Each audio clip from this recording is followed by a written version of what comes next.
বিগত কয়েকদিনের বর্ষার প্রভাবে ভেঙে পড়ল পুরাতন মালদা ব্লকের মঙ্গলবাড়ি অঞ্চলের উপপ্রধানের মাটির বাড়ি।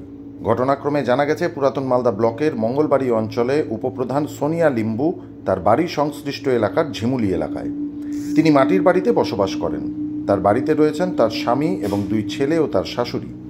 গত কয়েকদিন ধরেই চলছিল বৃষ্টি, আর সেই বৃষ্টির প্রভাবে সেই মাটির বাড়ি ভেঙে পড়ে। অল্পের জন্য রক্ষা পান তার শাশুড়ি সহ 2 ছেলে। এদিকে শুক্রবার দুপুর 12টা নাগাদ ঘটনা সামনে আসতেই চাঞ্চল্য ছড়ায় এলাকা জুড়ে। এখন দিশেহারা উপপ্রধান। তিনি জানান, ওই ঘরে তার শাশুড়ি এবং 2 সন্তান ঘুমায়। দিনের বেলা ঘটনা ঘটে, তাই অল্পের জন্য প্রাণের হাত থেকে রক্ষা পেয়েছেন তারা। রাত্রে হলে কিছু বুঝে উঠতে পারতেন না। এখন পরিষ্কার পরিচ্ছন্ন করতে ব্যস্ত রয়েছেন তিনি। এটা আমারই বাড়ি। কয়েকদিন ধরে বৃষ্টি মুষলধার হয়েছে, তার মধ্যে আমাদের হঠাৎ দেওয়ালটা পড়ে গেছে। ভাগ্যিস ভালো ঘরের মধ্যে কেউ ছিল না যখন ঘরটা ভাঙে, তা আমরা অনেক রক্ষা পেয়েছি। নালে দিনের বেলাতে ইয়েটা হয়েছে। রাত্রেবেলা হলে আমার শাশুড়ি থাকতো এই ঘরে, আমার 2 ছেলে থাকতো, হয়তো কোনো বড় ঘটনাটা ঘটতো।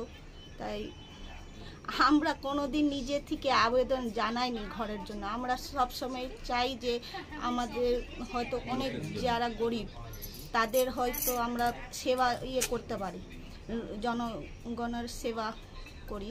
তো আমরা সবসময় ওটাই আগে আমরা ভাবি, পরে আমরা নিজের জন্য ভাবি। ওনার বাড়ি তো কদিন ধরে বৃষ্টিতে, আচ্ছা এই ভালোই বৃষ্টি হইলো কদিন, তারপরে দেখছি যে দিনের বেলা হয়েছে এই ঘটনা। রাত্রেবেলা হলে তো ওনার মা থাকেন এখানে, অন্য একটা ঘটনা ঘটতে পারত। তো দেখছি যে সকালবেলা শুনতে পাই, দুপুরবেলা দেখছি যে ধপ করে পড়েছে। না উনি একটু আলাদা টাইপের, উনি একটু সরলতা, কিরকম সরলতা সবার জন্য ভাবেন উনি। নিজের কথাটা যে ভাবে সেটা উনি ভাবে না যে আমি এটা করব, আমি এটা বাড়ি করব, গাড়ি করব, এই স্বপ্ন ওনার নেই। আশ্চর্য হয়ে গেছি, এইরকম পড়ে গেছে দেওয়ালটা বা এরকম বাড়ি ছোট ছোট 2টো মাটির ঘর, সেরকম কিছু নেই ওনার। প্রধান হিসাবে কিছুই নেই। উচিত 100 বার 10টা জনগণ যদি পায় তাহলে ওনারও একটা পাওয়ার ভীষণ দরকার। খুবই হালত খারাপ এখন। ওনার যে হিসাবে উনি, একটা মানুষে বলে যে উপপ্রধান হলে একটা কিছু করা দরকার, কিন্তু উনি কিছু করেননি ওনার জন্য। লোকের জন্য করে, যেটুকু পারে উনি করে, কিন্তু নিজের কথা ভাবে না। এ বিষয়ে প্রধান বাপ্পা দাস বলেন, আমরা খবর পেয়েছি এবং যাতে সরকারি সুযোগ সুবিধা পাওয়া যায় বিডিও সাহেবকে বিষয়টি জানাবো। জানা আছে।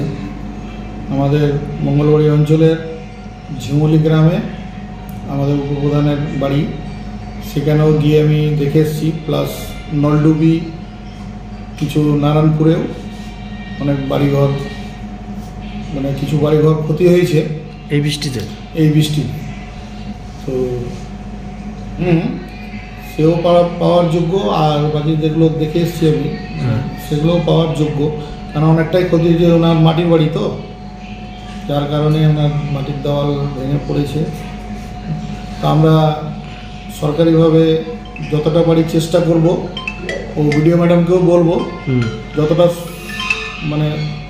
সুযোগ ও সুবিধা যতটা পাইয়ে দেওয়া যায়, সেটাই আর কি চেষ্টা রাখবো আমরা।